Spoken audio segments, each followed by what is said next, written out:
after a very impressive T20 series, it's defeat here in the ODI. Can you put your finger on the difference really in the run of form you're having in the two formats? I think we did really well in Sri Lanka. I think there's a lot of positives we can take away from Sri Lanka, which was 6 months ago or so now. Today there was a poor period when we lost 5 for 20 runs, which has obviously made a massive difference in the game really.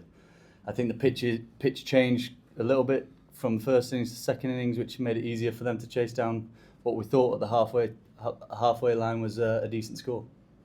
And obviously, as you and Brendon work together now in the white ball focus, the 27 World Cup comes into view quite heavily. Is there things you need to sharpen up in this team? Things that you think you need to get better at in 50-odd cricket? There's always areas you want to get better at in any format, in any game that you play. There's plenty of areas you always want to get better at and sharpen up as much as you can. But the World Cup's a long way away yet, and we've I don't know how many games we've got between then and the World Cup, from now and the World Cup. But hopefully we can come back stronger in Cardiff. And please, obviously, Joe held up the score there, and Liam Dawson got the chance to show the other side of his game. He's helped you out with the ball a few times, but he sort of got you up to a score. Their partnership was vital. I thought they played it perfectly, the situation. Very risk-free, didn't really hit the ball in the air much, and got us up to what we thought, like I said, was a total that we could defend. And you've called up Brian Carse into the squad. He's not been seen since the Ashes. How pleased are you to have Brian, and what kind of different option does he offer you for the next couple of games?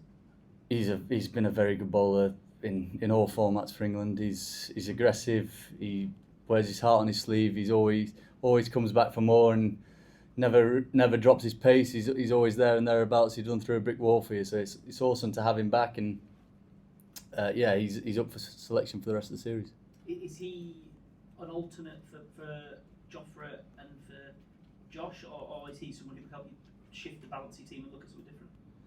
A bit of both, really. I think the skills that he has with the ball he could open the ball in, and then he's handy with the bat as well, and a very good fielder. So I think he fits what we asked for in the side, really.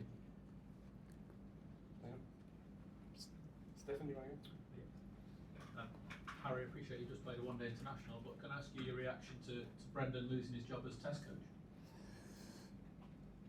Yeah, it was obviously disappointing for me. I think he's played a massive part in my career. I've only ever played under him, and he's been awesome for me. And the things that he did for the Test side when he first came in the last few years has been phenomenal. And yeah, he's going to be missed. When Brendon spoke to us yesterday, he said he felt he lost the job because of results, and he even apologised for that. Is there any sense that the players could have done more for him, or have let him down a little bit with some of those results? I think there's always that sense of letting yourself down. I feel like I've let the team down today by only getting one run, but you always feel like you let the team down when you don't play as well as you can. But that's part of the game. You're in a results business, and we expect to win games of cricket.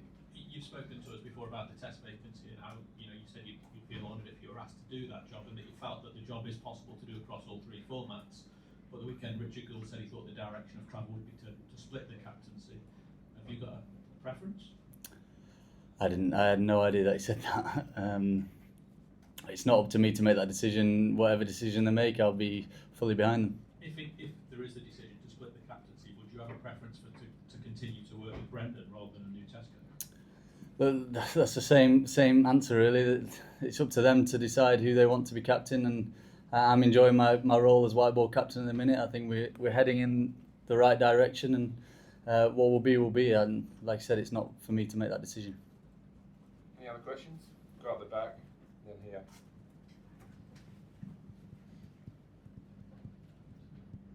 Harry, with England losing their last 3 wickets in quick succession, were you a bit unhappy with the lack of game awareness or application from the tail, as a well-set route was left stranded with 2 overs to go?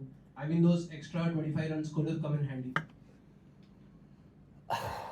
You can't blame the back end, really. I think there was a period where we lost 5 for 20, which made a massive dent in our innings. I thought we did an extremely good job to get to 260 with Ruti and Dorsey's partnership there and a few little cameos at the back. So yeah, you can't blame the tail enders, unfortunately. Yeah. Hey, can you talk us through that 100 stand between Ayer and Gill? At one point of time, it was looking like that there was a gully also and a final deep third also. So you're, at one point of time, you were trying to be defensive and aggressive at the same time. Can you talk about that phase? Was that the most challenging time as far as today's game is concerned, as far as bowling is concerned? The surface got slightly better in the second innings. It slowed up a little bit, and like I said before, we thought the 260 was going to be a defendable total. India are a very strong side, and just trying to make plays really to try and get some wickets. One more, then we're done. Yeah. So, again, in hindsight, I can ask that the toss factor. How is there something you can do during that toss time? This change. Before the game, we thought it was the right decision. We made that decision. On another day, we get 320, 330. We have three high-class spinners who would have been able to hold in the middle and restrict them from scoring. Unfortunately, we didn't quite get enough runs. Nagraj, we finish with you. Can you talk about the wicket?